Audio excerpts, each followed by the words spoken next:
and welcome to the Meditation Conversation. I'm your host, Kara Goodwin, and today I'm here with Dennis Berry. Dennis is a best-selling author, speaker, and coach, and he's been working with people worldwide for over 15 years.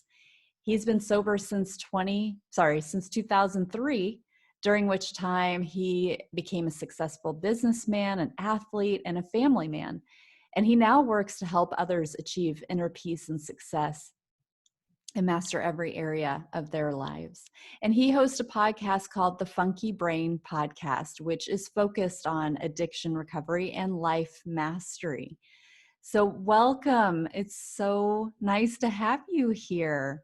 Yeah, I'm excited to be here. I love your energy. I love the whole concept of really bringing mindfulness and meditation into the world even more than it already is. And so I'm excited for a great talk. Wonderful. Thank you so much. So I want to start with your background and what led to your sobriety in 2003. Is there anything you'd like to share just around your whole background? Yeah, sure. Oh, my life's an open book. It's in a book, and it's all over. There's no secrets here. But Wonderful. I hope that my mistakes and my pain and heartaches and failures and all that stuff that we all have, and I'm just sharing mine, and I hope that all that stuff helps somebody, which is why I do what I do. But so my background, I'm an old ski guy, ski racer, ski bum, party guy, chef, and led that lifestyle for about 10 years or so. And downhill skiing? Yes, downhill skiing. Oh, wow. Yeah, up in the Northeast. Okay. We're really cold, which is why I live on a beach now. Yeah. Oh, so you went from the mountains to the water. You're covering it all. I just moved here a few months ago, and I'm in Mexico. And oh wow, no kidding. Yeah. But I lived in the mountains for over 30 years. And really? It's interesting, and I'll talk about that in a little bit, but if we go there, but to stay with that, it was like my life was just crazy. It was like that crazy kind of life that you would envision the chef, skier, party guy to be. And it was all of that. And then it was fun until it wasn't fun anymore. And then I couldn't stop. And then it ended up being just a painful way of living. And then finally, at the end, I was just emotionally, financially, physically bankrupt. And that's kind of, sadly, that's what it took for me to make the changes in my life to get me to enjoy life instead of just existing. And so in 2003, I was in enough pain after losing my job, and I had a girlfriend at the time, which was amazing, and she's wonderful. And she came into the room, and I had passed out in my clothes, and I peed my pants, and I was just, my whole life had come to like this head, And she looked at me and she's like, this isn't gonna work. And I just started crying, and I said, I can't stop. I don't know what to do. And 2 days later, I was in a rehab treatment center, and I was there for 30 days, and I've been sober since. But then throughout that time, I had to learn it's not about not drinking. It's about growing up and looking the world in the eye and being honest and open and willing to make the changes to enjoy this precious life that we have. Oh, that's beautiful.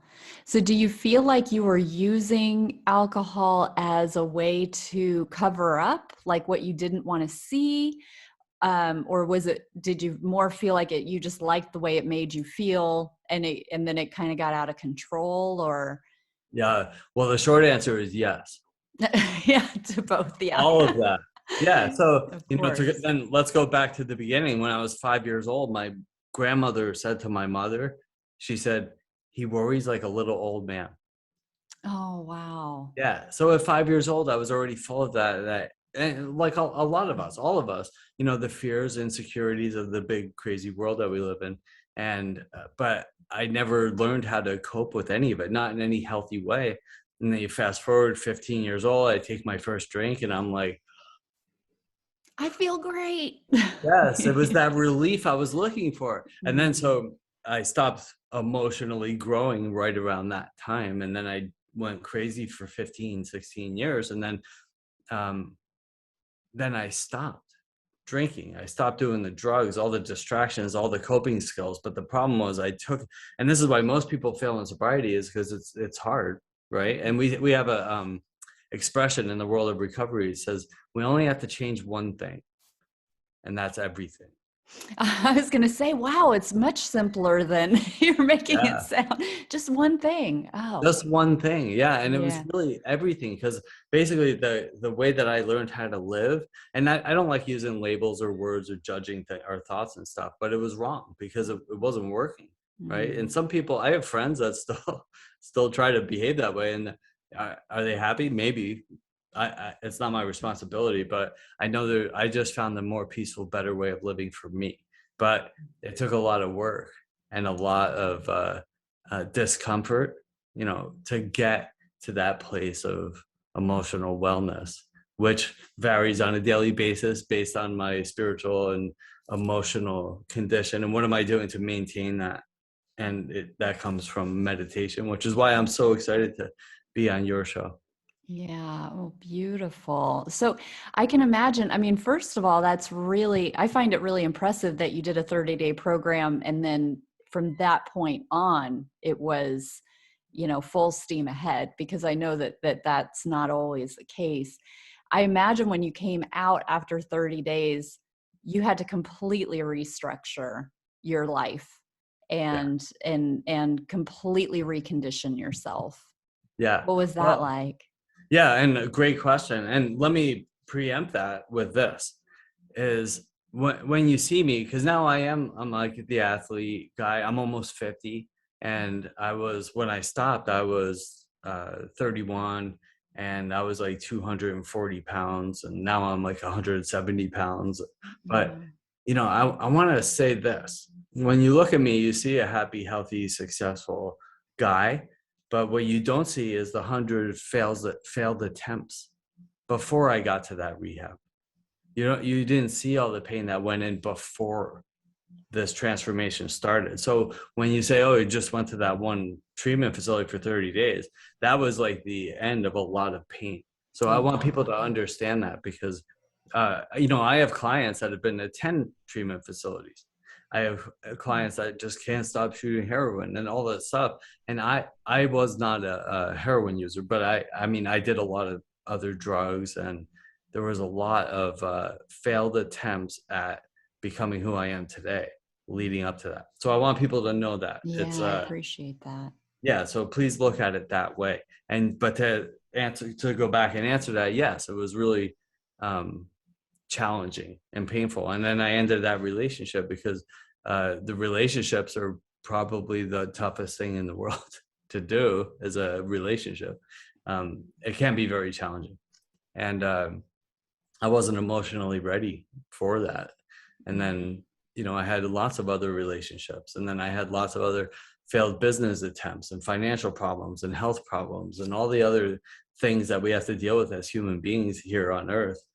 And, but I've been having those problems my whole life. I always use drugs and alcohol to cope with those, or to cover them up, or to deal with them. And Mhm. now we say, I used to use drugs and alcohol to alter my mind, and now I use meditation and a healthy diet and lots of water to alter my mind.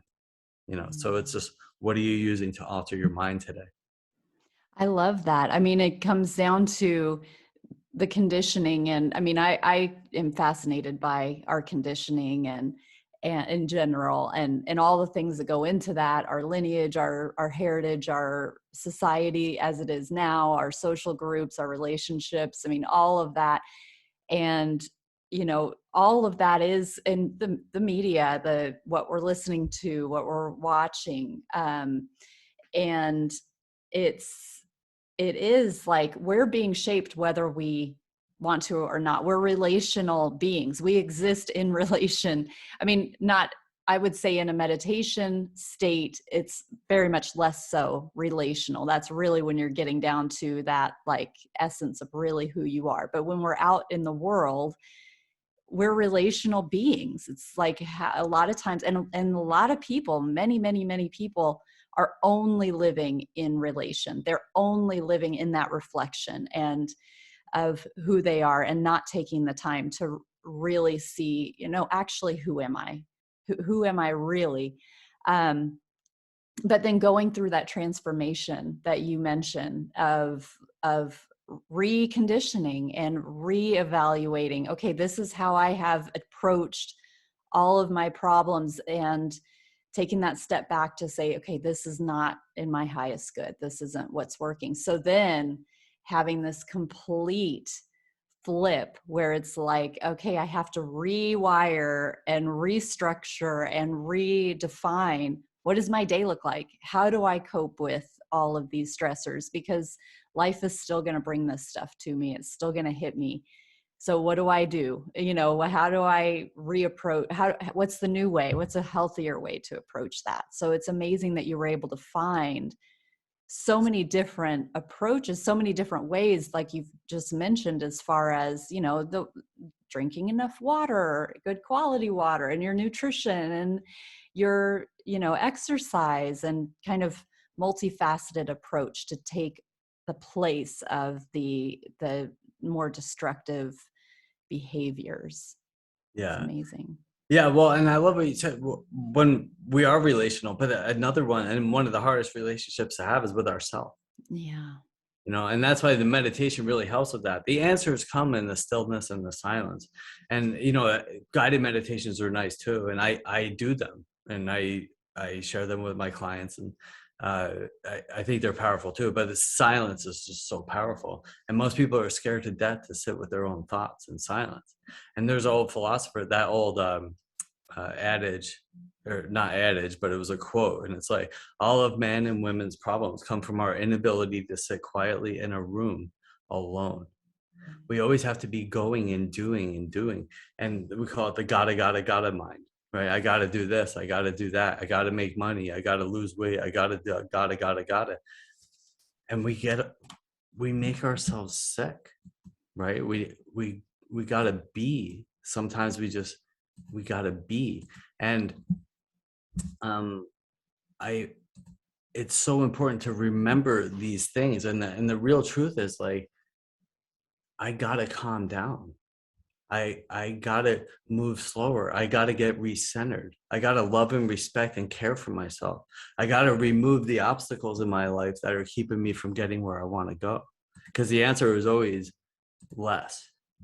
Right? We always like, oh, I have this problem, I need this book, I need this podcast, I need this, I have to add these things to help take that problem away, when really we have to add the blockages that are already in our lives and make room for the solution, make room for life to unfold, because we're always adding, and there's no more room. And that, it's a hard awareness to come to, because we, like you said, we weren't conditioned that way. And when we're growing up, we're like, you got to be a lawyer, you got to be a doctor, you got to go more and more and more. And that's hard for us. That's stressful. It used to be, we're just animals, here on this planet, like the beavers and moose and bears and dogs. And it's like, they were just creatures. And they're like, am I going to eat today? It's like, I have to go get some food today. And we're like, well, I got to take the kids to soccer practice, get here, sit in traffic. I have to look good on Facebook. I have to lose 30 pounds, and what's going on with politics and this. We can't handle that. It's too much. Yeah. And so you notice when we go on vacation, we go to the beach or the mountains or the lake or wherever your happy place in nature is. And as soon as we get there, we calm down. We can breathe. The air's fresher. There's less noises, the sirens, the lawnmowers, the leaf blowers, all these things. Those unnatural noises, they invade us, and we don't know how to do that. And that's why we get tense and stressed out and sick. And then at the end of our vacation, everybody says the same thing. Oh, it's back to the real world tomorrow. But this isn't the real world. This is the world that has us sick and stressed and whacked out, and we need drugs and medications to keep us okay. And then we spend all our time in this crazy world to make money, so we can spend a lot of money to go back to the real world for a week where we belong. So it's a paradox. We have it all wrong. And we really need to remove those stressors and remove the things in our life that are making us sick and unhappy, and take care of ourselves. And then you become happier and you become more centered and you respond intelligently instead of overreacting and ruining our relationships and our health and damaging the Yeah. people in our lives. That's so beautiful, and it's such an important point. And I remember coming across a study a little while ago that talked about vacations and how we feel. So, it changes how we feel mentally, and that it studied how long that effect lasts. Yeah. And then compare, yeah, you're just holding up, you're just a tiny bit. Um, and and they compared that with like a meditation practice. And I can't remember now because I'm trying to access the file in my mind, but it was like the amount of time that we hold on to that feeling from a vacation, it quite quickly deteriorates, where we get back to that baseline. But with meditation, you achieve that same level of calmness, or whatever they were measuring, that positive benefit of vacation, that you access that same level with a mindfulness or with a meditation practice, but it carries on because you carry on with your meditation. So the suggestion from it was, if you want to be able to maintain that peace and that tranquility, and that if you want to have that as your baseline, then your meditation practice will be imperative to that long-term achievement. I hate to use that word in relation to meditation, but you can kind of maintain that level through a meditation practice. Yeah, totally. So, I mean, this stuff, but when you meditate, your brain produces the happy chemicals. You get the melatonin, the serotonin, that things that help keep us calm instead of the cortisol, which stresses us out and keeps us sick. But you just said another important word, practice. It's a practice. So when we produce those chemicals, I say to people all the time, let's say you go pick up a pair of dumbbells and you do 10 curls, and then next month you come back and do 10 more. What's going to happen? Not much. Nothing. Yeah. Yeah, not much is going to happen, or at least not the results that you want. And it's the same thing with meditation. People are like, I tried meditation, it didn't work. Well, if you try meditation for 5 minutes and not again until next month, you're not going to get the results and or the benefits. Mm-hmm. And so the other thing about the melatonin, the serotonin, the happy chemicals that our brains produce is that the same thing what you were just talking about with the vacation. It wears away. Those effects wear away. So it's cumulative. Mm-hmm. So the more we meditate, the more those things stay in our body, the more calm we become, and the people in our vicinity also become calm. It's it's really an amazing tool. And we've known this for thousands of years. There's nothing new. Dennis and Cara didn't make this up. This is like universal laws that exist. And all you have to do, it's been here longer than Xanax. It's been here longer than all the other stuff. We just have to access it. But we're conditioned through the media, through marketing and everything to say, you don't need to meditate, just go to Chick-fil-A. Right? Yeah. All you need in the middle of the afternoon is to have a Big Mac and French fries and a Coca-Cola. That's what people are turning to instead of, let's do meditation for 10 minutes and get re-centered. Instead, we're sitting at a drive-through in the middle of the afternoon looking at Facebook and wondering why we're overweight and overwhelmed. Right. And it's interesting. I love that point, because this is like this holistic, accessible, natural thing that is there for us, that we have been designed for.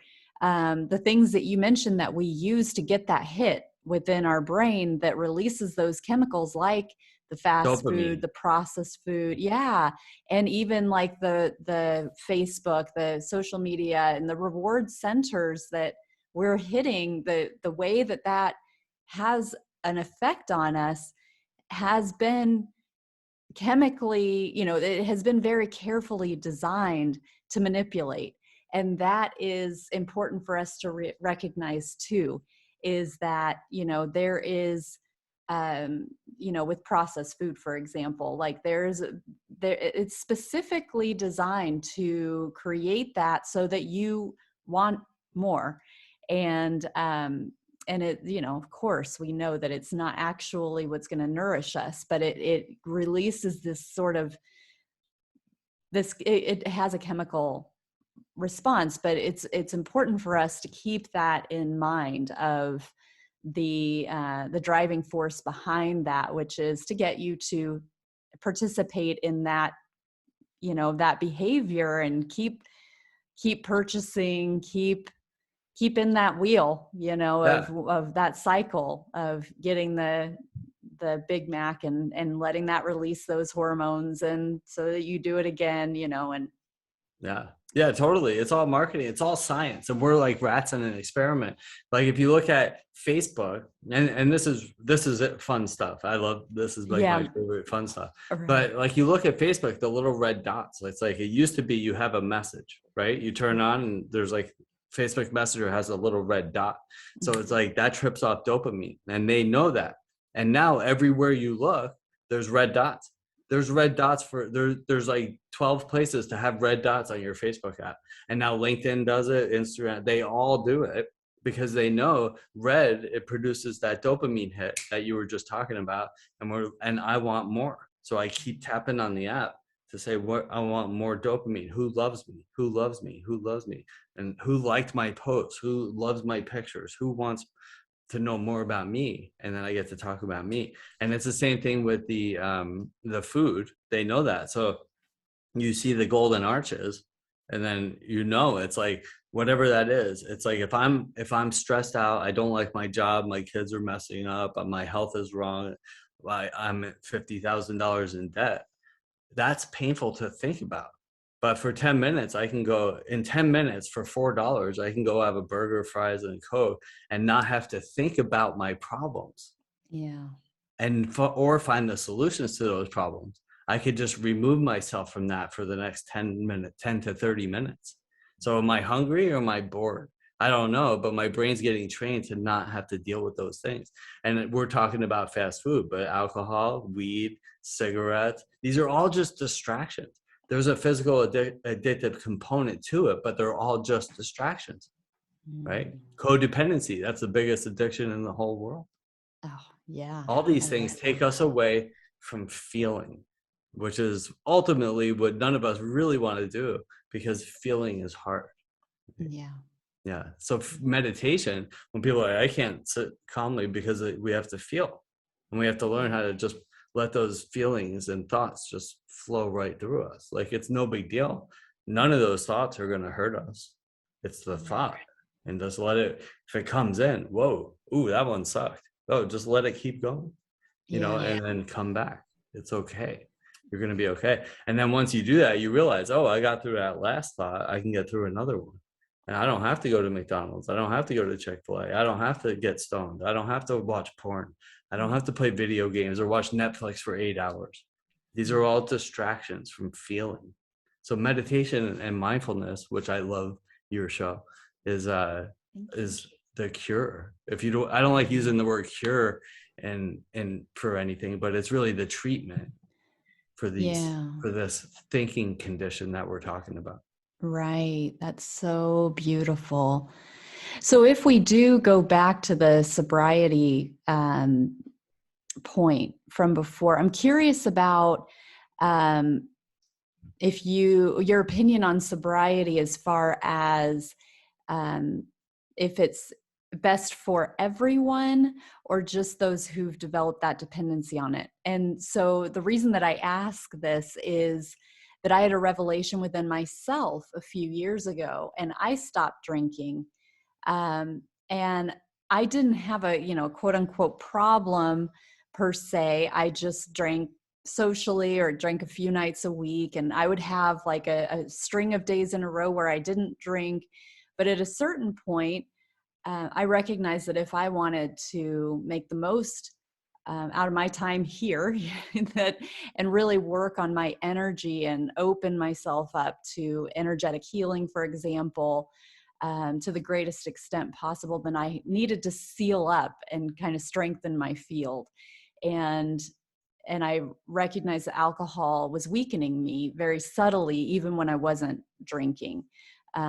Because, so like if I drank the night before, and I, not a lot, but I was just, the next day, your body is working on processing that and realigning itself and getting itself all strengthened back up, and repairing damage. And so, and then that cumulative, even if you're not going out and getting wrecked, or you're not like, feeling like you're trying to run your problems away, but it's more of like a social thing.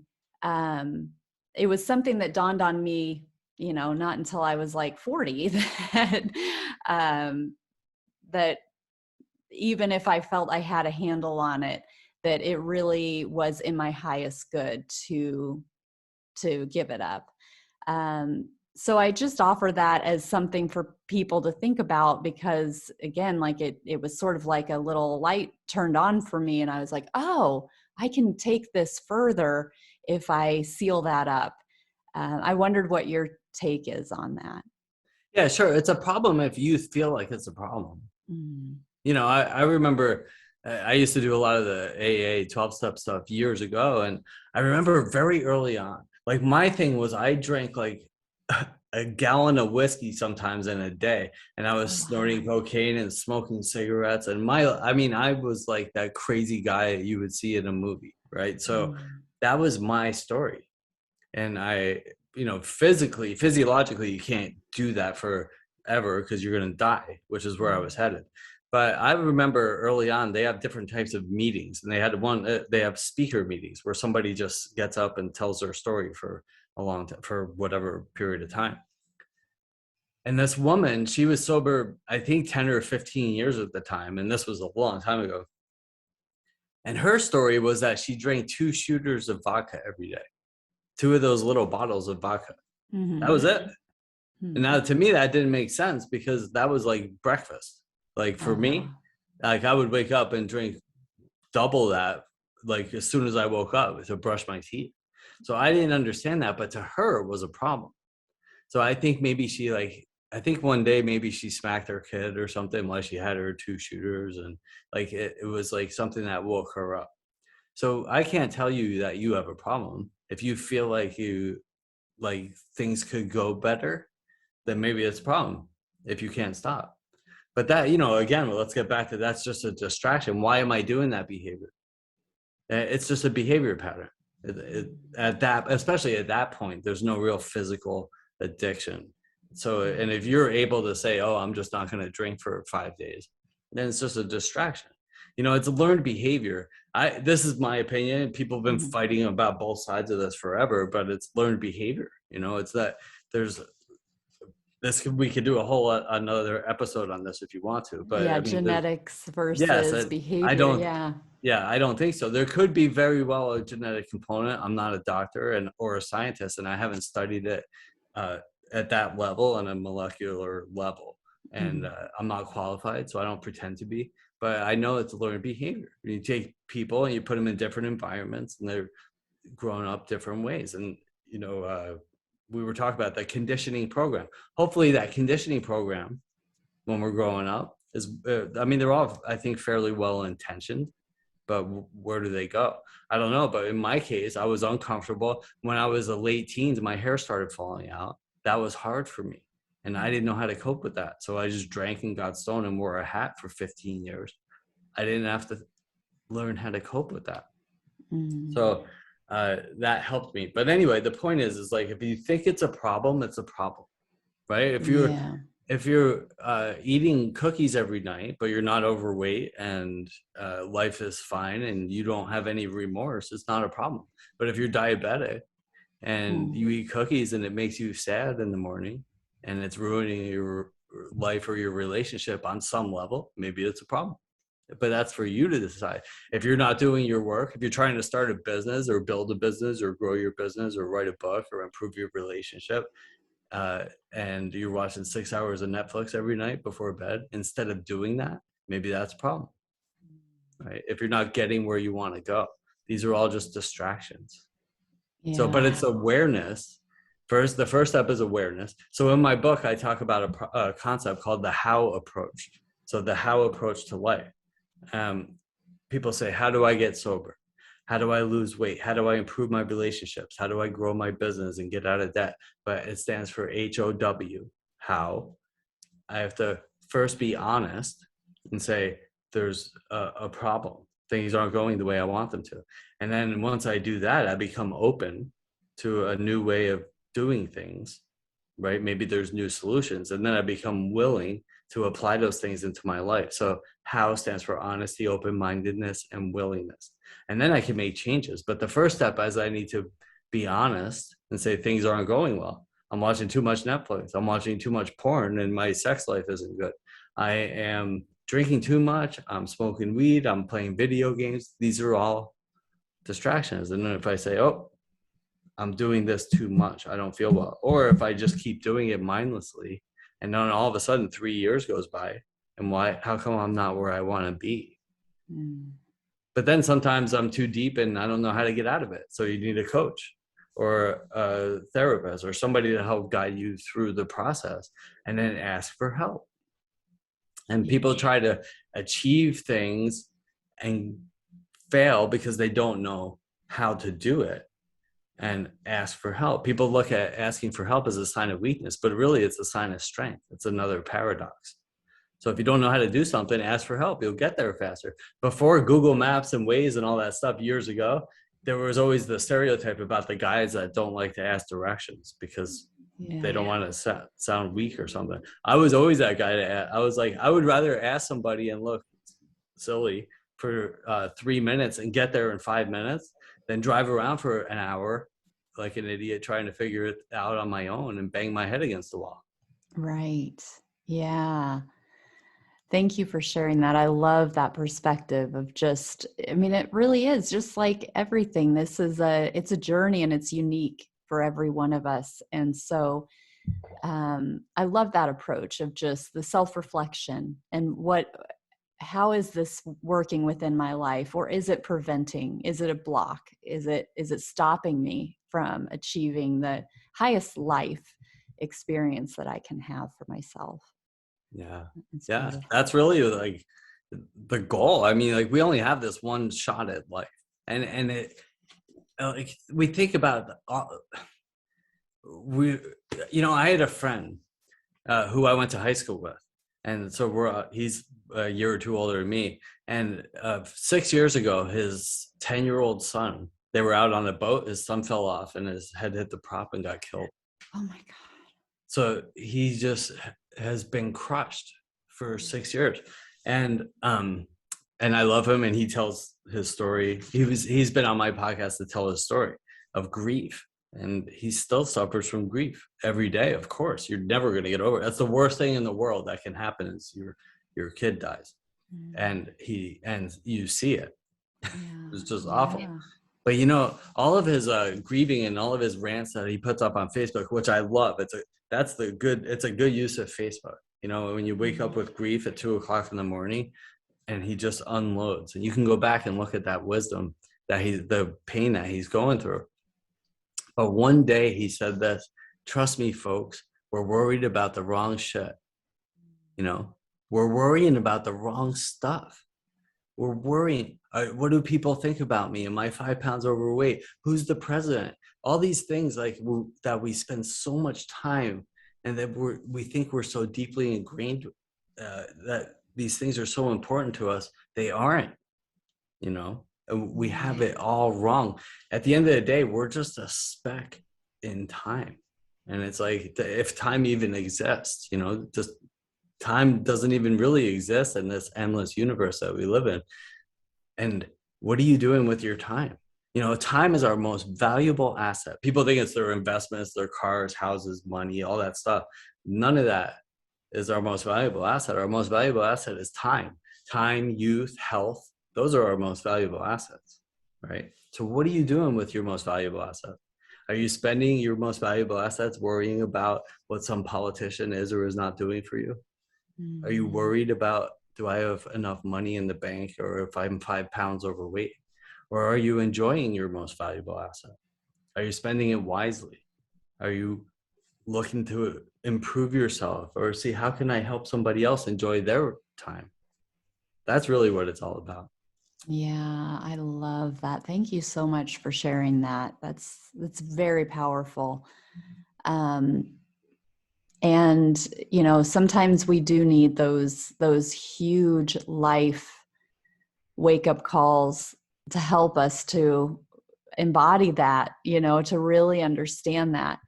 But bless those people who have come through, who have had to undergo those major traumas and come back and connect us to those lessons. I mean, that's a huge service.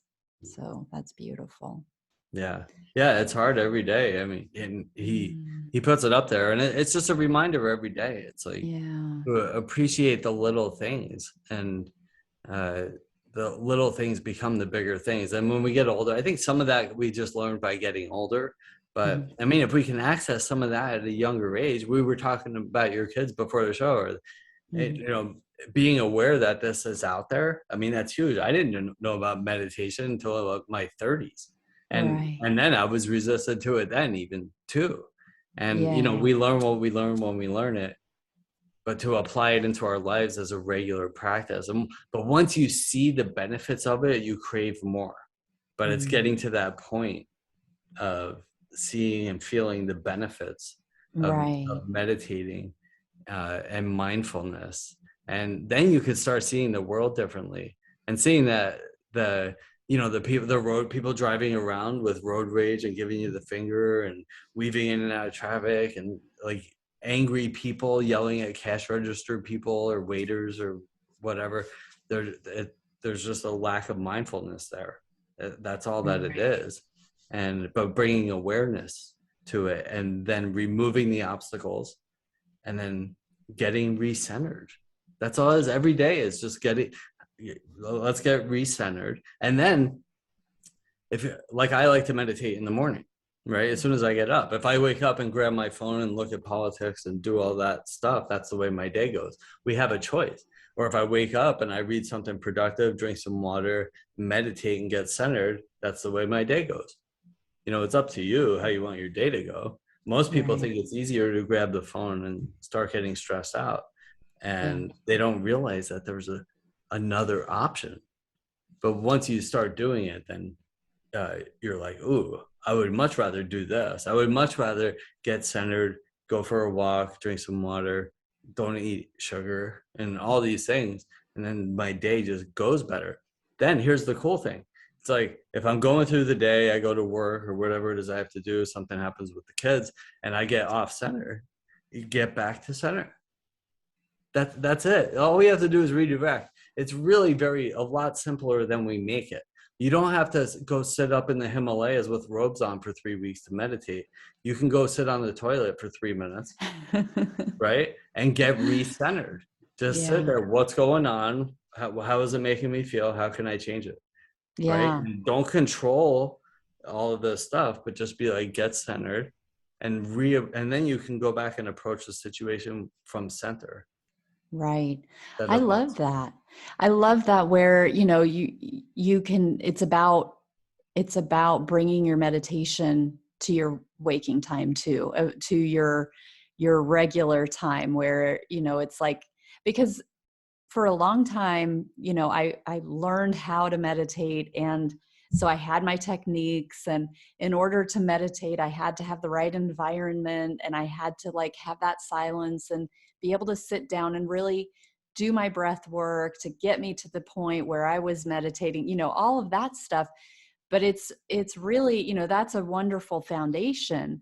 And it's important that we honor, like a technique or a method to help us to feel and experience that stillness, because it is very difficult. It might even be impossible to go straight to being able to bring a meditative experience into when you're walking around, for example, with no training or with no experience of doing it in stillness.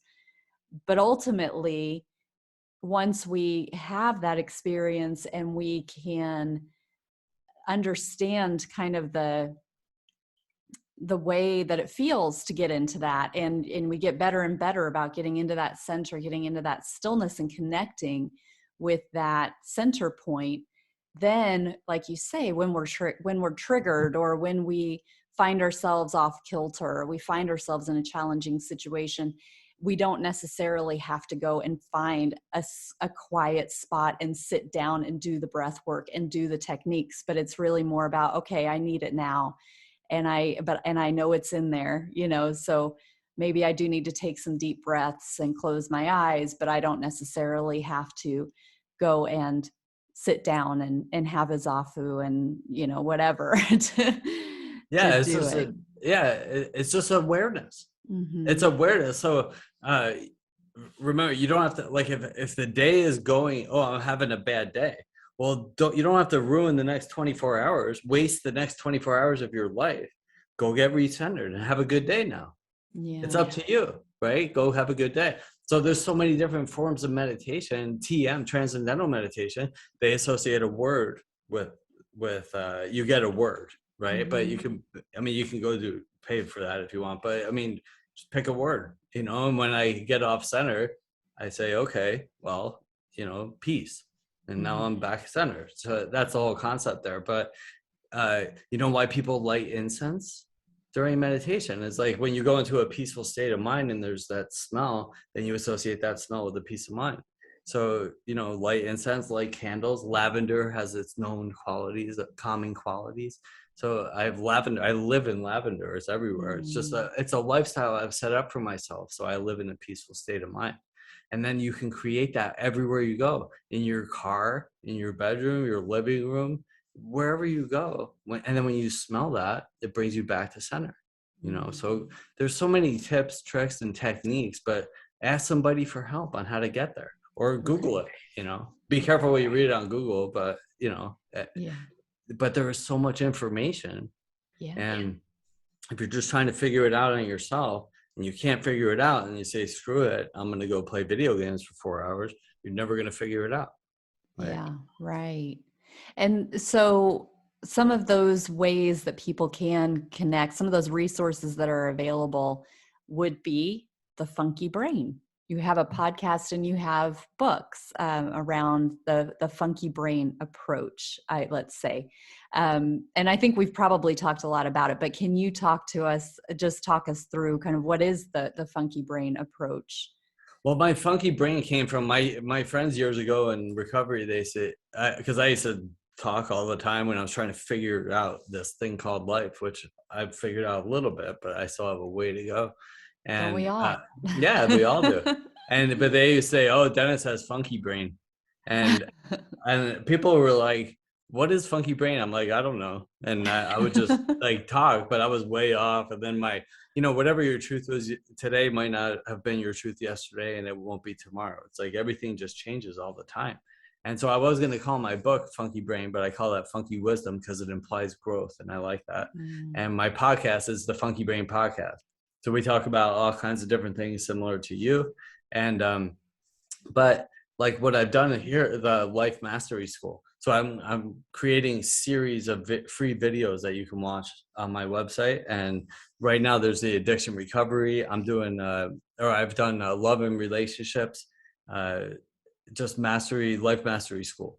And, I'm doing mindfulness and meditation right now. So I have a series of videos, and there's some guided meditations, the mountain meditations, progressive muscle relaxation or body scan techniques. There's other guided meditations, and just like what is mindfulness and meditation.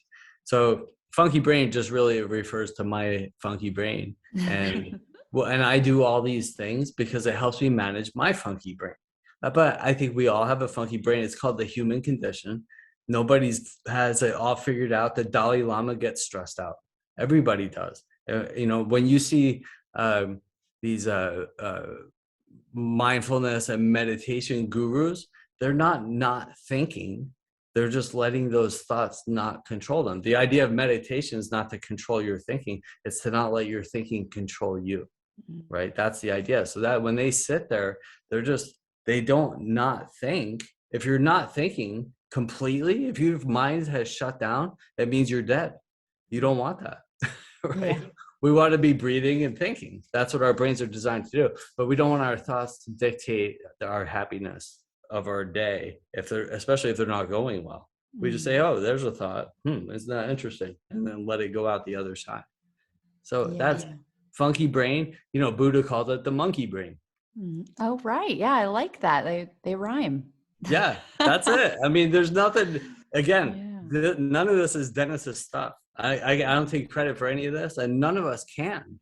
And even the stuff we do know, the Buddhism stuff, the Tao, all those things are thousands of years old. This is ancient wisdom, and all they did was write it down then. These are universal laws about the human condition that we've had since day one. Right. Yeah. And I love that you have such modern experience to contrast and reflect these teachings, because it has been a very,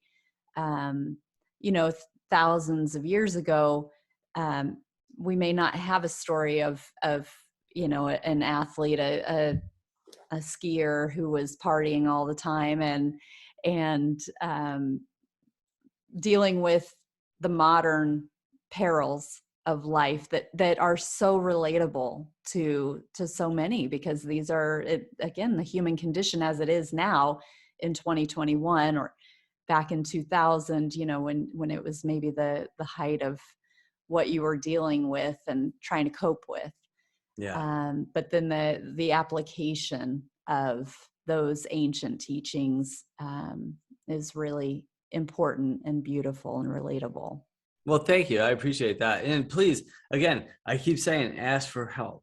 Like, if it's not me, and please ask for help, and we'll have a free session. I can help set you in some sort of direction if you're struggling with whatever it is. But again, I don't have the market cornered. Like, if you don't connect with me, if what I'm saying, you're like, Dennis is weirdo, I don't want to talk to him. That's fine. Ask somebody.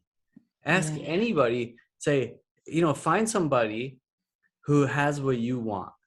Right. So it's like, if somebody looks a certain way, acts a certain way, is successful, has good relationships, speaks well, all those things, say, hey, can we go grab a cup of coffee? I'm curious if you can, how did you get there?